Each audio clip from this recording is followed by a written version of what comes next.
and welcome to this edition of Carolina Insider here at the Kennedy Greenhouse Studio. I'm Laura Ararat. Our lead story today, new developments in the Senate bill to fix South Carolina roads after having a week off. Governor Nikki Haley posted on her Facebook page this past weekend asking citizens to support the Senate bill, and that it's our job to contact our House members to agree with the Senate version. After much debate, Nikki Haley made a rare appearance in the front of the caucus a few weeks ago to ask House Republicans to side with the changes made in the Senate road bill. This would mean road repairs without a tax increase. These changes would allow some progression on our roads this year. The pothole situation in Columbia is presenting more than just a bump in the road for drivers. Some drivers think the steel plates can be a hazard for cars. However, according to officials, sometimes these plates are used to cover up bigger utility issues. On any given day, 4 to 6 cars pull into the base here at the Auto Club in need of repairs. These days, half of them for the potholes. Columbia's potholes problem got especially bad after the fall floods. In some places, like here on Blossom Street, metal plates cover up the trouble below. The city will kind of throw a steel plate on top of it and be done with it. That kind of seems like their solution to all the potholes around here. Instead of actually filling them in, they'll throw a steel plate on it and call it a day. In the meantime, drivers should do their best to detour around the problem. Otherwise, you might be the next car coming into the Auto Club and walking out with a big bill.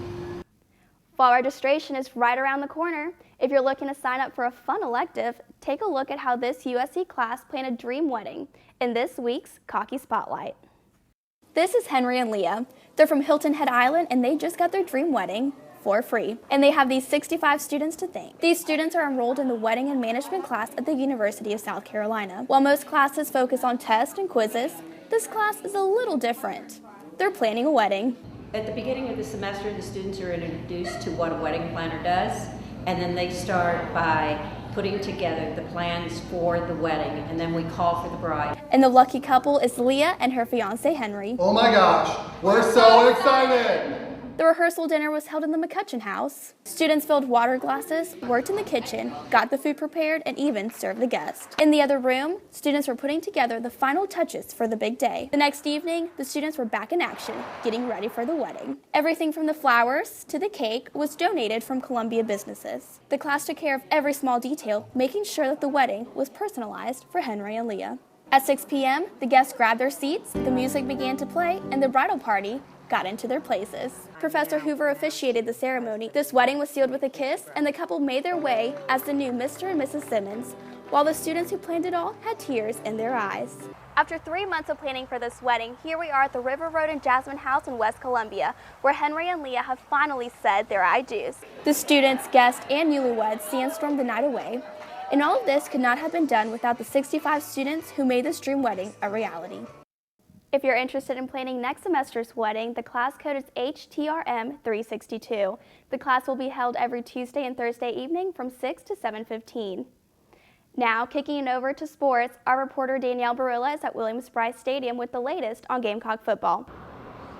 Thanks, Laura. The annual Garnet and Black Spring Game is this Saturday here at Williams-Brice Stadium, and head coach Will Muschamp says this is just one battle in the race to becoming the next starting quarterback for the South Carolina Gamecocks. Senior Perry Orth and true freshman Brandon McElwain lead the race, and with Orth suffering from a broken collarbone, we're bound to see McElwain take some snaps on Saturday.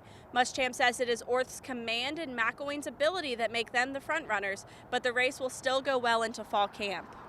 Also listed as quarterbacks on the Gamecock roster are sophomore Lorenzo Nunez, redshirt junior Connor Mitch, and redshirt sophomore Michael Skarnecki. The annual Garnet and Black Spring Scrimmage is open to the public this Saturday, April 9th. Admission is free and kickoff is at noon. The game will broadcast live on the SEC Network. For Carolina Insider, I'm Danielle Barilla. Back to you, Laura, in the studio.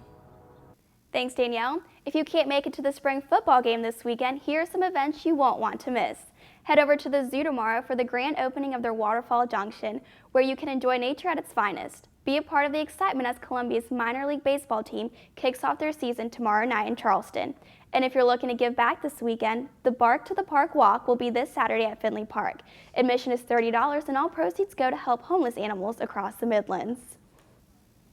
That's all we have for this edition of Carolina Insider. We'll see you here next time in the Kennedy Greenhouse studio.